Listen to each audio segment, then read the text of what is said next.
우리가 이렇게 인사할까요? 그리스도의 좋은 군사가 됩시다. 우리 다시 한번 뒤에 있는 분들과 또 멀리 있는 분들과도 한 번 더 인사 나눌까요? 그리스도의 좋은 군사가 됩시다.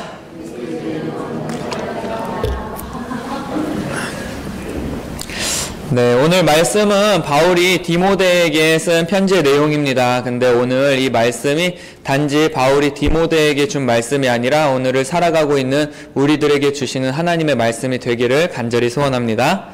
오늘 7절 말씀을 먼저 함께 보면서 말씀을 시작하기 원합니다. 같이 읽어보겠습니다. 망령되고 허탄한 신화를 버리고 경건에 이르도록 내 자신을 연단하라. 오늘 말씀에서 바울은 디모데에게 내 자신을 연단하라, 경건에 이르도록 훈련하라 라고 이야기를 하고 있습니다. 여러분, 대한민국 국가대표 선수들을 훈련하기 위해 만들어진 태릉 선수촌이라는 곳을 들어본 적이 있을 것입니다. 또한 그 태릉 선수촌에 있는 그 선수들이 얼마나 힘든 훈련을 하는지도 우리는 들어본 적이 있을 것입니다. 금메달을 따기 위해서 그곳에 있는 선수들은 아침부터 밤 늦게까지 정말 힘든 훈련들을 소화해낸다고 합니다. 매일 아침 6시에 일어나서 산을 오르내리기도 하고 또 식단 조절을 하면서 자신의 모든 생활을 절제하며 살아갑니다. 또한 그곳에 있는 선수들의 이야기를 들어보면 그 훈련이 너무 힘들고 어려워서 중간에 포기해야겠다라는 마음도 많이 들었었다고 이야기를 합니다. 심지어 기숙사 안에서 라면이나 또 탄산음료 같은 것은 먹을 수조차 없었고 또 밤 9시 이후에는 음식을 먹지도 못하고 그리고 핸드폰을 사용하지도 못하는 등 많은 규제가 따랐다고 합니다. 심지어 감독이 틈만 나면 선수들 방에 들어가서 쓰레기통을 뒤졌다고 해요. 이 사람들이 밤늦게 나 몰래 먹을 것을 먹진 않았나, 그 정도로 그 사람들의 일일이 상황들을 훈련시켰다라고 하는 것입니다. 매일 아침 또 일어나면은 그 선수들이 가장 먼저 했던 것은 바로 체중을 재는 거예요. 체중을 재서 오늘 몸무게가 얼마나 많이 늘었나 아니면은 줄었나 이런 것들을 체크하기도 했다고 합니다. 그럼에도 불구하고 그 사람들이 그렇게 열심히 훈련을 하는 이유가 무엇이었습니까? 바로 금메달을 따기 위한 것이었습니다. 발레리나의 강수진, 또 여러분 잘 아는 축구선수 박지성, 피겨 여왕 김연아 같은 사람들은 하루아침에 이렇게 만들어진 것이 아니라 그 사람들의 수많은 피와 땀과 눈물의 훈련을 통해서 이루어진 것임을 우리는 알 수 있습니다. 이처럼 세상 사람들도 자신이 원하는 것을 이루기 위해서 아무리 힘들고 어려운 훈련들도 마다하지 않고 감당해내는데 우리 그리스도인들은 과연 그리스도를 위해서 또한 그리스도인으로서의 삶을 살아가기 위해서 얼마나 많은 훈련들을 하고 있는지 돌아볼 수 있는 시간이 되기를 원합니다. 운동선수들이 이처럼 매일 훈련을 힘들게 하는 것처럼 우리도 경건의 훈련을 해야 한다라는 것이 오늘 말씀의 포인트입니다. 많은 사람들이 그저 교회만 왔다 갔다 하면은 자신의 신앙이 자연스럽게 성장할 것이다 라고 생각하는 경우가 있습니다. 하지만 그것은 잘못된 생각이죠. 내가 교회를 오래 다녔다고 해서 나의 모습이 예수 그리스도의 삶을 닮아가는 것이 아니라는 것입니다. 여러분들의 삶을 돌아보시기를 원해요. 여러분 교회 오래 다니셨죠? 많이 다니셨죠? 여러분들의 삶은 얼마나 많이 달라지셨습니까? 여러분들의 신앙은 작년에 비해서 또 몇 년 전의 나에 비해서 처음 예수 그리스도를 믿었을 때에 비해서 얼마나 많이 성장해 있습니까? 하나님 차원에서 우리를 선택해 주시고 또한 우리를 그분의 자녀로 삼아 주시고 그리고 또 우리에게 은혜를 주시기도 하지만 우리의 입장에서 우리가 해야 할 일들이 분명히 있다라는 것은 성경이 우리에게 이야기하는 것입니다. 마치 어린아이가 부모의 젖을 먹을 때 부모가 어린아이에게 젖을 물린다고 할지라도 그 아이가 그 젖을 빨지 않으면 영양분을 섭취할 수 없는 것과 같이 우리는 항상 그리스도인으로서의 우리가 해야 할 본분을 해야 된다라는 것이죠. 그것이 바로 경건의 훈련이다라고 오늘 바울은 우리에게 이야기해주고 있는 것입니다. 여러분, 프로 탁구 선수들이 탁구 경기 하는 것을 여러 번 본 기억이 있을 거예요. 저도 TV를 통해서 그 선수들이 경기하는 장면을 봤는데 어떻게 그렇게 작은 공을 잘 받아치는지 신기했습니다. 상대편 선수가 스매싱을 날리면 그 스매싱을 그대로 스매싱으로 받아치고 또 거기에다가 스핀까지 넣어가면서 자기가 원하는 상대방의 코트로 탁구공을 넣는 것을 보면서 와, 어떻게 저렇게 할 수 있을까 신기하다라고 생각을 했습니다. 근데 제가 대학교 때 탁구를 배우면서 그때서야 저 사람들이 저렇게 할 수 있었던 이유가 있었구나 라는 것을 깨달을 수가 있었습니다. 그것은 바로 탁구 선수들이 그것을 위해서 수많은 반복과 훈련을 한다라는 것이었습니다. 엄청난 연습의 결과로 이루어진 결과물이라는 것이었습니다. 탁구 선수들이 상대방이 스매싱한 공을 그대로 받아치기 위해서는 수많은 반복을 통해서 그것이 그들의 근육에 그것을 기억에 남아야 된다라는 거예요. 무슨 말이냐 하면은 그 공이 날아오는 순간 그 사람들은 그것을 생각할 틈도 없이 이미 자신의 몸이 그 공에 반응해야 된다라는 것이죠. 즉, 이 사람들이 훈련하는 것은 공이 날아올 때에 나의 의식으로 그것을 계산해서 생각해서 나의 몸을 움직이는 것이 아니라 그 공을 보는 순간 내 몸이 무의식적으로 그 공을 따라서 받아칠 수 있도록 연습을 하고 반복하는 훈련을 하는 것이었습니다. 마찬가지로 우리가 경건의 훈련을 하는 이유가 이와 같다라는 것입니다. 우리가 의식적이든 무의식적이든 우리가 살아가는 삶의 모든 순간순간 가운데에 하나님께서 원하시는 뜻대로 반응하며 살아가기 위해서 우리는 경건의 훈련을 해야 된다라는 것이죠. 우리는 태어날 때부터 원죄를 가지고 태어납니다. 그리고 인간의 본성이 악하기 때문에 우리의 마음과 생각에서 나타나는 그러한 모습들은 하나님과는 거리가 먼 방향으로 우리를 이끌어 갑니다. 여러분들은 어떻습니까? 한번 속으로 이 질문들에 대해서 대답해 보시기를 바랍니다. 여러분들은 성경을 읽고 기도하는 시간이 즐겁습니까? 아니면은 TV 보고 인터넷 하는 시간이 즐겁습니까? 또 질문하겠습니다. 여러분, 힘든 일이 있을 때 여러분들은 하나님께 기도하십니까? 아니면 먼저 걱정부터 하십니까? 여러분들은 일이 바쁘고 공부하는 것이 바쁘면 일과 공부를 포기하시겠습니까? 아니면 예배를 포기하시겠습니까? 아직도 많은 사람들은 TV 보는 것이 더 즐겁고 기도하는 것보다 걱정하는 것이 더 우선이 되어지고 또한 나의 미래와 나의 일과 나의 학업을 위해서 예배를 포기하고 예수 그리스도를 포기합니다. 하지만 우리는 지금부터 훈련을 통해서 이러한 우리의 삶의 모습들을 차근차근 변화해 나갈 필요가 있다라는 것입니다. 어떠한 상황 속에서도 또 우리가 무엇을 하고 있든 우리는 예수 그리스도가 원하는 그러한 삶의 모습들로 살아가기 위해서 노력해야 된다, 반응할 수 있어야 된다라는 것이죠. 그래서 오늘 경건의 훈련들에 대해서 우리가 함께 살펴보기를 원하는데요. 몇 가지 살펴보기를 원합니다. 첫 번째로는 우리가 말씀을 가까이 할 수 있는 말씀의 훈련이 필요하다라는 것입니다. 여호수아 1장 8절 말씀입니다. 함께 읽겠습니다. 이 율법책을 내 입에서 떠나지 말게 하며 주야로 그것을 묵상하여 그 안에 기록된 대로 다 지켜 행하라. 그리하면 내 길이 평탄하게 될 것이며 내가 형통하리라. 아멘. 하나님의 말씀을 항상 우리 곁에 두고 아침 저녁으로 그것을 묵상하며 그것을 지켜 행하라 라고 분명하게 성경이 이야기를 하고 있습니다. 그런데 우리의 모습은 어떻습니까? 이 핸드폰을 내 손에서 떠나지 말게 하고 주야로 SNS 그리고 인터넷 뉴스를 묵상하는도다. 이것이 혹시 우리의 모습은 아닙니까? 이전에 후딱신자라는 그러한 말이 유행했던 적이 있습니다. 혹시 알고 계시나요? 일주일 내내 성경책을 집안 한 구석에다가 잘 모셔놨다가 주일이 되면은 그 위에 있는 먼지를 후 하고 분 다음에 딱 쳐서 교회로 가져온다 해서 후딱신자라는 그러한 말이 있었습니다. 여러분들 어떻습니까? 혹시 내 이야기인데 하는 분 없습니까? 우리는 경건한 삶을 살기 위해서 무엇보다도 매일같이 성경을 읽고 그것을 묵상하는 훈련을 해야 한다라는 것입니다.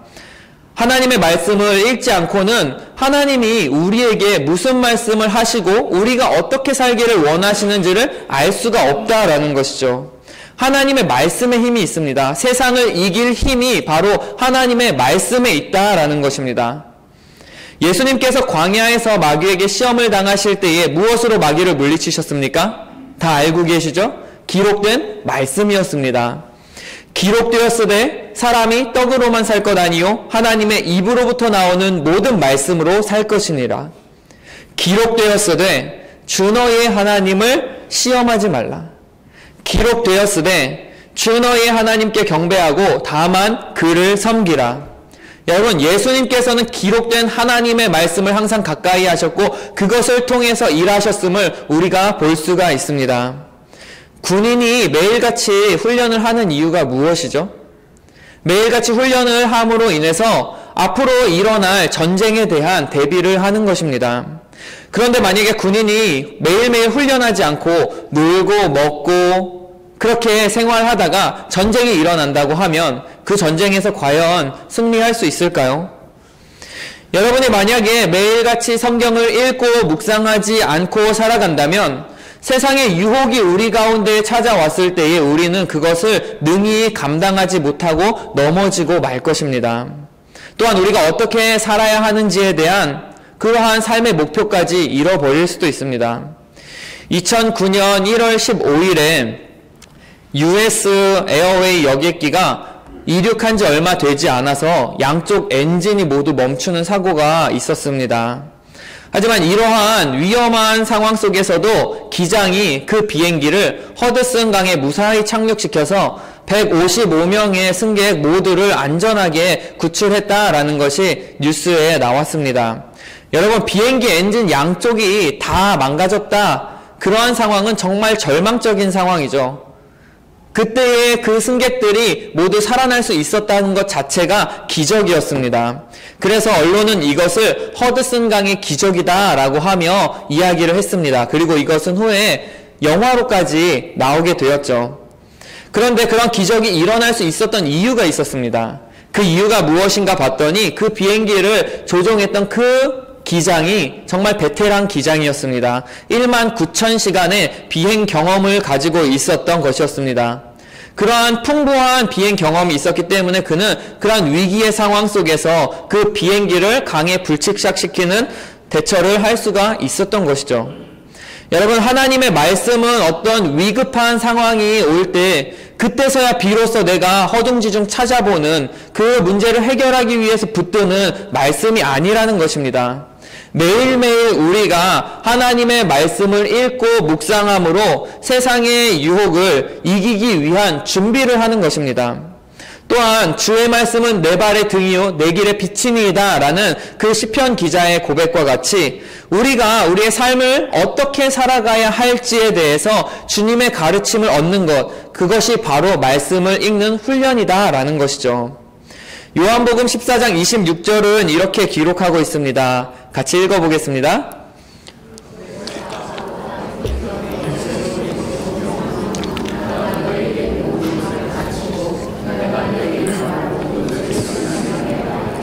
아멘. 우리가 매일매일 하나님의 말씀을 가까이 하면 우리 가운데에 계신 성령님께서 그 상황과 때에 맞게 그 말씀들을 생각나게 하실 것이다 라고 말씀하는 것입니다. 그렇기 때문에 우리는 하나님의 말씀을 매일매일 묵상하고 그 말씀을 우리의 마음과 머릿속에 새겨둘 필요가 있는 것입니다.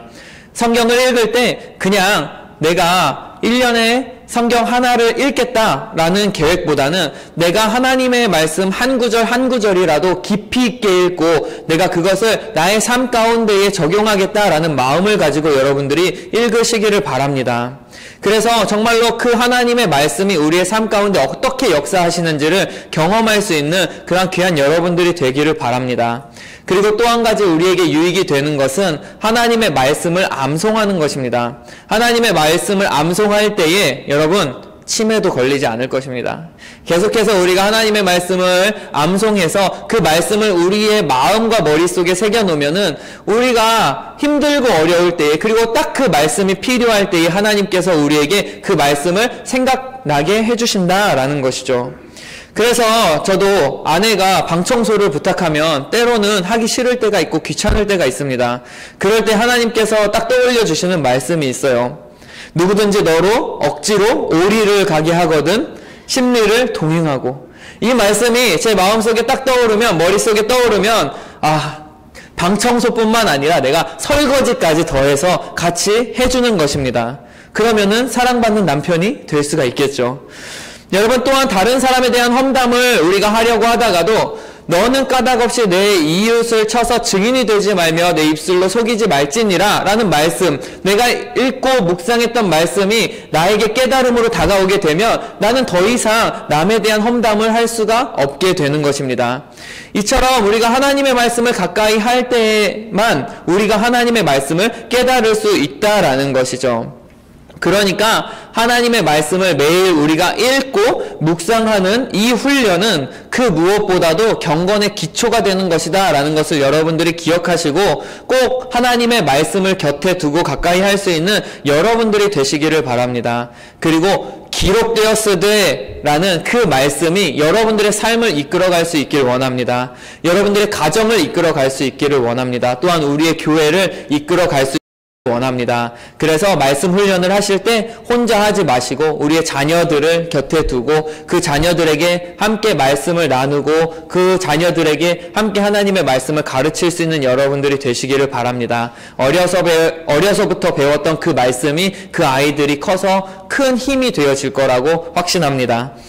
두 번째로는 기도의 훈련이 필요합니다.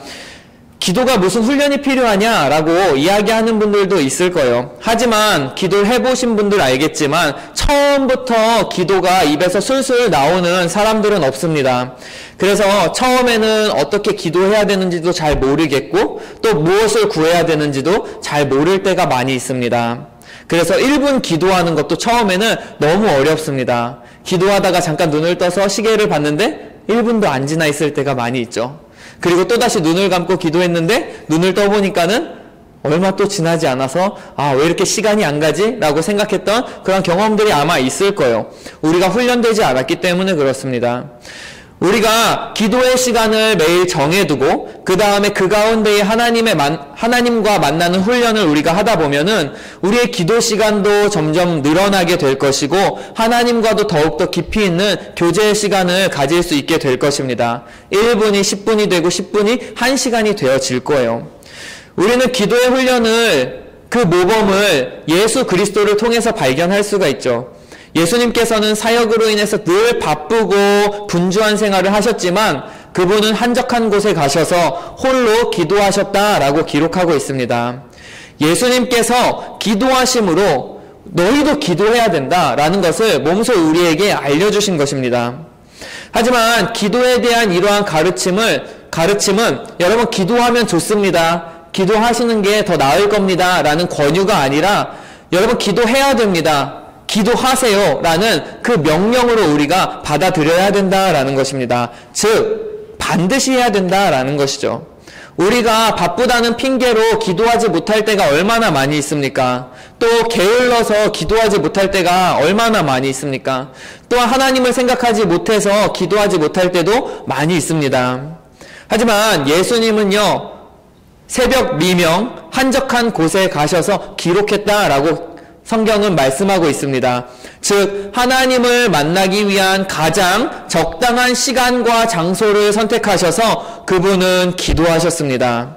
우리 역시 예수님의 그 본을 따라서 우리의 시간과 장소를 구별하여 매일매일 하나님 앞에 기도할 수 있는 훈련을 해야 합니다. 여러분 어떻습니까? 여러분들의 삶 가운데 정말로 따로 하나님께 기도하는 시간을 구별해 놓은 그러한 시간이 여러분들 가운데에는 있습니까? 제가 온타리오 파크에 가는 거를 좋아해요. 여름이면은 또 가을이면은 시원한 바람도 불고 거기에 가면은 좀 힐링이 되는 것 같아서 산책을 많이 가곤 합니다. 근데 어느 날 갑자기 온타리오 파크에 갔는데 한 무리가 시간이 되자 놀다가 먹다가 한 곳을 바라보고 그곳에 무릎을 꿇고 기도하는 것을 제가 보게 되었어요. 이슬람교를 믿는 사람들이었습니다. 이슬람교 사람들은 하루에 5번씩 메카를 향해서 기도를 하는데 그것을 살라트라고 이야기를 해요. 이것을 보면서 저한테 들었던 생각은 뭐냐 하면 저렇게 다른 신을 믿는 사람도 매일매일 5번의 시간을 정해놓고 그곳을 향해서 기도를 하고 있는데, 하나님을 믿는 내가, 정말로 참 신인 하나님을 믿는 내가 얼마나 하나님 앞에 기도를 하고 있는가, 얼마나 하나님 앞에 구별된 그러한 기도 생활을 하고 있는가 돌아보게 되었습니다. 여러분들은 어떻습니까? 정말로 우리의 시간을 구별하여 하나님 앞에 기도하는 훈련이 우리 가운데에 되어져야 된다라는 거예요. 여러분, 예수님께서 새벽을 깨워 기도하셨듯이 우리도 새벽을 깨워서 기도하는 것이 필요합니다. 저는 적어도 저의 하루의 시작을 하나님과 함께하고자 하는 결심을 하고 새벽 예배에 참석하기 시작했습니다. 처음에 새벽 예배에 나오는 것은 결코 쉽지 않았습니다. 새벽에 5시 반에 일어나서 준비하고, 또 캐나다 겨울은 얼마나 춥습니까? 겨울이 되면은 그 추위를 이겨내 가면서 바깥으로 나온다는 것이 정말 쉬운 일은 아니었습니다. 거기에다가 저는 저녁형 인간이었습니다. 아시죠? 저녁형 인간은 저녁에 무엇인가 일을 해야 좀 능률적으로 효율적으로 하는 그러한 스타일이었습니다. 여기도 아마 학생들 중에는 저녁형 인간이 많이 있을 거예요. 그리고는 아침에 늦게까지 잠자고, 이런 것이 저의 삶의 모습이었습니다. 그런데 그렇게 살다 보니까 제가 느낀 것은, 하나님께 내가 기도하는 시간을 따로 드린다고 이야기하지만 너무 바쁘고 힘든 삶을 살다 보니까 그러한 시간이 없었구나라는 것을 느끼게 됐습니다. 하나님과의 관계도 조금씩 멀어지는 것 같았어요. 그래서 이렇게 살면 안 되겠다 싶어서 새벽을 깨우기로 했습니다. 새벽에 나와서 구별하여 시간을 드리기로 했습니다. 처음에는 쉽지 않았죠. 비몽사몽으로 교회에 와서 앉아 있다가 기도 시간에는 주여 지난밤 내 꿈에 배웠으니 그러면서 내일 다시 만나요 주님 하고 돌아갈 때도 있었고, 그렇게 매일매일 나의 모습들을 하나님 앞에 훈련하다 보니까 이것이 차츰 나에게 습관으로 다가오고 조금씩 익숙해지기 시작했습니다. 처음에는 알람을 맞춰놓고 잘 듣지 못해서 일어나지 못하는 때도 있었지만, 이제는 알람이 울리면 바로바로 일어나고, 때로는 알람이 울리기 1분 전에 일어나서 딱 시계를 보면 그렇게 기분이 좋아요. 와, 내가 1분 전에 일어났네. 그리고 알람이 울리기 1분을 기다렸다가 딱 끄고 나오는 그 기분. 여러분들도 느껴보시기를 바랍니다. 새벽에 일찍 일어나면 또한 일찍 자야 되죠. 일찍 자서 또 다음날을 준비해야 하는 것입니다. 그렇게 되면은 밤에 찾아오는 많은 유혹들도 이겨낼 수가 있습니다. 그것들을 멀리할 수가 있게 되는 거죠. 그렇게 나의 생활 패턴 하나하나를 주님을 향해 맞추어가고 바꾸어가면서 나의 삶의 중심이 하나님께로 더욱더 가까워지는 것을 느낄 수 있게 되는 것입니다. 그런데 이게 하루아침에 이루어지는 것이 아니라 우리의 정말 힘들고 어려운 훈련들을 통해서 이루어질 수 있다라는 것이죠. 그렇기 때문에 여러분들에게 권하는 것은 여러분들도 여러분들만의 기도의 골방을 만드시기를 바랍니다. 교회가 될 수도 있고요. 또한 여러분들의 방이 될 수도 있고요. 아니면 여러분들이 일하는 일터가 될 수도 있고, 또한 사무실이나 학교가 될 수도 있습니다.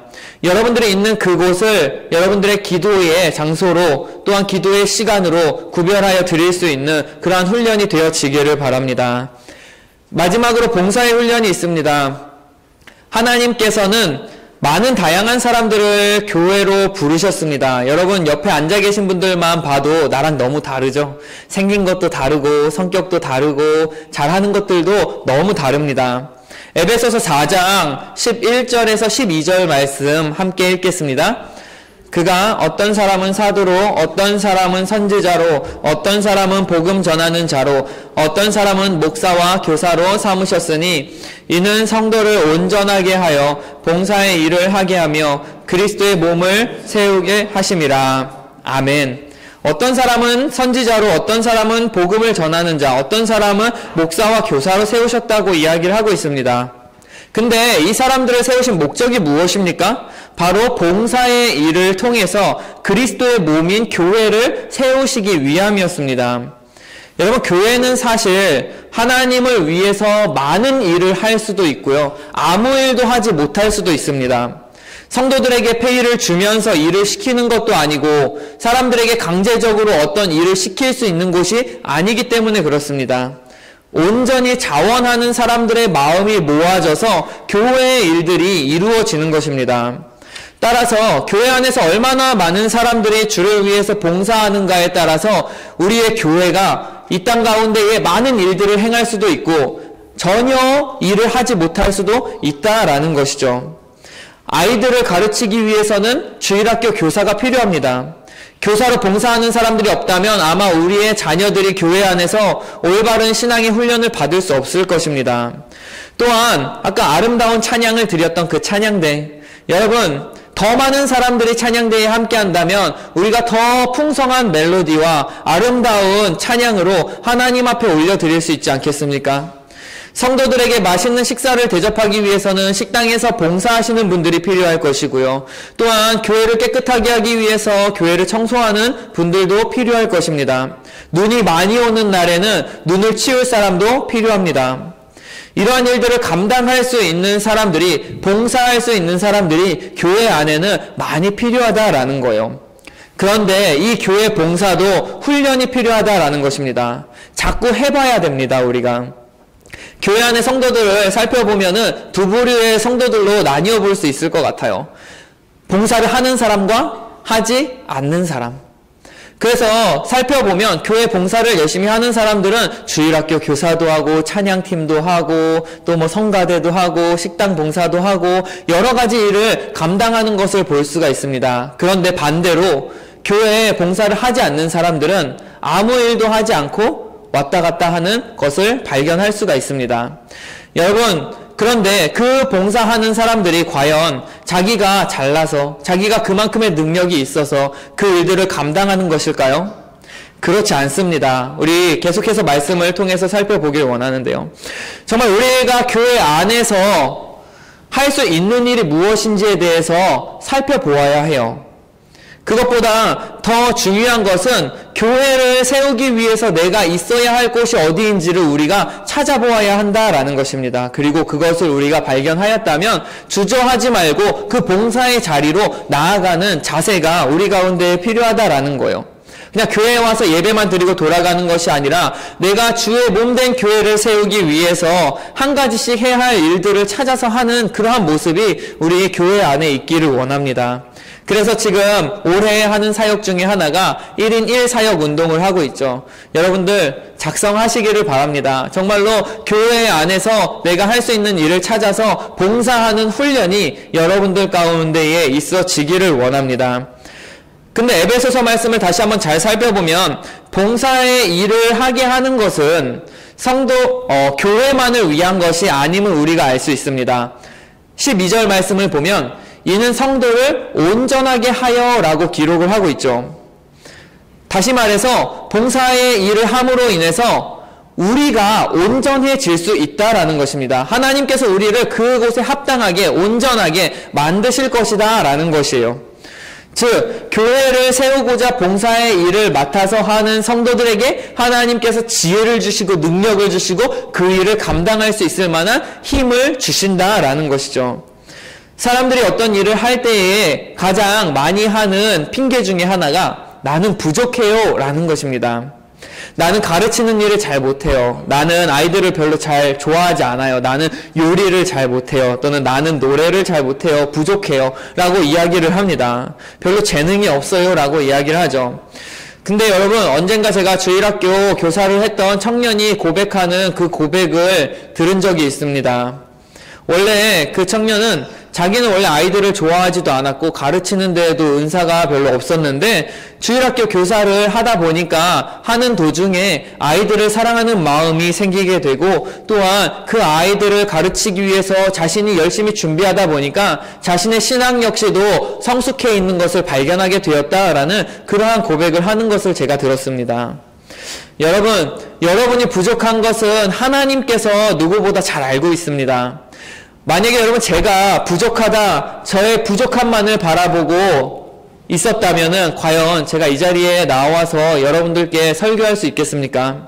저는 별로 아는 것도 없고 또 할 수 있는 것도 많지 않고 배운 것도 없고 가진 것도 없고 말을 잘 하지도 못하고 이러한 저 자신을 바라보았다면 아마 저는 주님의 일을 할 수가 없었을 것입니다. 하지만 정말 하나님께서 나에게 능력 주시고 지혜 주실 것이다 라는 믿음을 가지고 그 일들을 우리가 감당해낼 때에 하나님께서 우리에게 힘을 주실 것입니다. 그래서 정말 주님의 몸된 교회를 세우시기 위해서, 그리고 또한 여러분들의 온전함을 위해서 여러분들이 할 수 있는 일을 찾아서 훈련 받으시기를 바랍니다. 지난주에 한 집사님과 이야기를 했는데 청년의 때에 특별히 그런 일들을 감당하는 것이 중요할 것 같다라고 말씀을 하셨습니다. 청년의 때에 우리가 제대로 훈련받지 않으면 우리가 장년이 돼서도 그 일들을 하기가 쉽지 않다라는 거죠. 내가 청년 때에 주일학교 교사를 해보고, 또한 청년 때에 내가 성가대를 해보고, 내가 청년 때에 교회 봉사를 이것저것 해봐야지만 그 일들이 나에게 익숙하게 다가오고 어디를 가서든지 주님의 몸된 교회를 세우는데 헌신할 수 있을 것이다 라는 이야기를 같이 나누었습니다. 여러분, 그런 훈련이 여러분들 가운데에 있어지기를 간절히 소원합니다. 마지막으로 경건의 훈련이 우리에게 주는 유익에 대해서 살펴보고 말씀을 마치고자 합니다.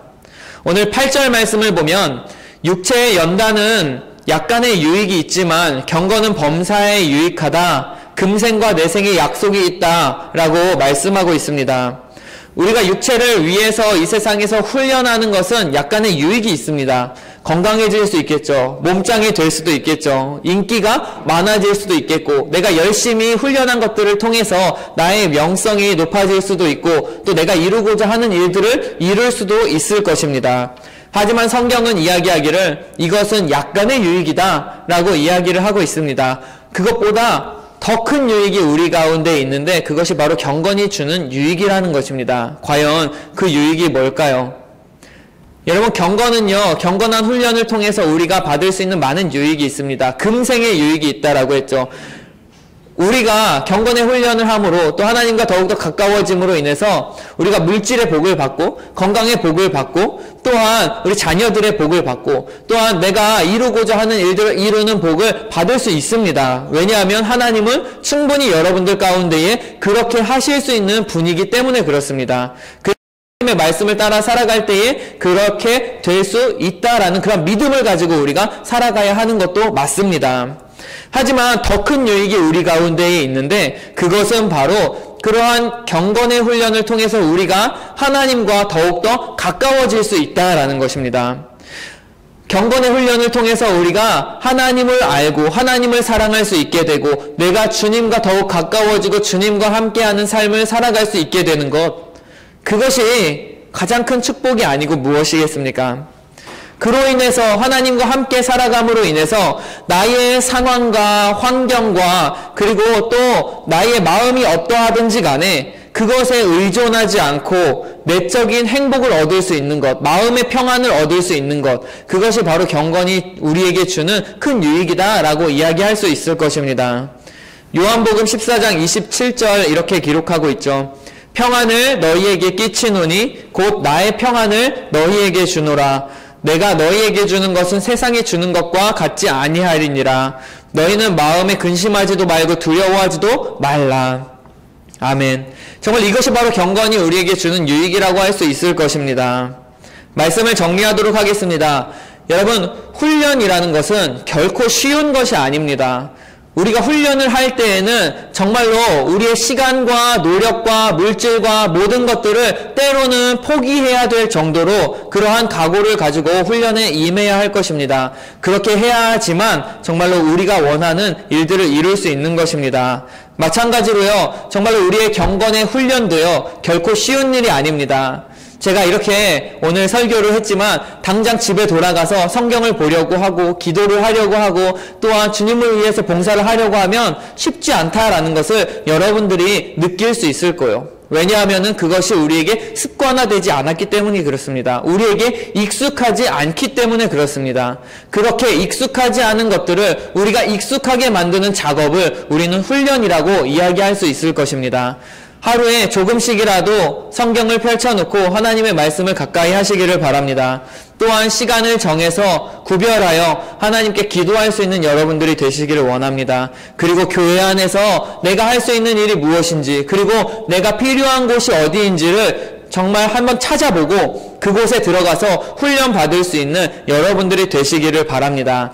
근데 이 모든 것들, 이 모든 훈련을 우리가 할 때에 두 가지 마음이 있을 수 있을 거예요. 하나는 억지로 하는 사람이 있을 거고요. 하나는 기쁜 마음으로 할 수 있을 거예요. 근데 이 두 가지의 상황을 한번 구별해 보면 억지로 하는 사람들은 그것을 기뻐하지 않기 때문에 그렇습니다. 축구 선수가 축구 연습을 하는데 축구하는 것을 좋아하지 않는 사람이 연습을 한다고 생각해 보십시오. 아마 고된 시간이 될 것입니다. 하지만 축구를 좋아하는 사람이 축구 연습을 한다면 아마 기쁨과 감사함으로 연습을 하게 될 것입니다. 더 나아진 나의 모습을 기대하며 연습하게 될 것입니다. 마찬가지로요, 우리가 이러한 경건의 훈련을 할 때에 정말로 그것들을 사랑하는 마음이 중요합니다. 그리고 혹시라도 그 마음이 나의 가운데 생기지 않는다면 여러분 하나님께 구하시길 바랍니다. 하나님 사랑하는 마음으로 정말로 은혜를 주셔서 내가 그 은혜로 인하여 하나님의 말씀을 읽고 기도하고 봉사할 수 있게 해달라고 여러분 구하실 수 있기를 바랍니다. 그래서 올 한 해 새롭게 시작하는 2018년도 여러분들이 훈련되어질 수 있는 그러한 시간을 보낼 수 있기를 원합니다. 그래서 2018년도가 끝나는 그 순간에 내가 이만큼 성장했구나, 내가 이만큼 주님 앞에 성숙했구나, 내가 이만큼 달라졌구나 라는 것이 우리의 마음과 영혼과 삶 가운데에 드러날 수 있는 귀한 시간이 되어지기를 간절히 소원합니다. 우리 옆에 계신 분들과 마지막으로 인사하고 말씀 마치겠습니다. 훈련된 자가 됩시다. 함께 기도하겠습니다. 하나님, 이 시간 하나님의 말씀을 함께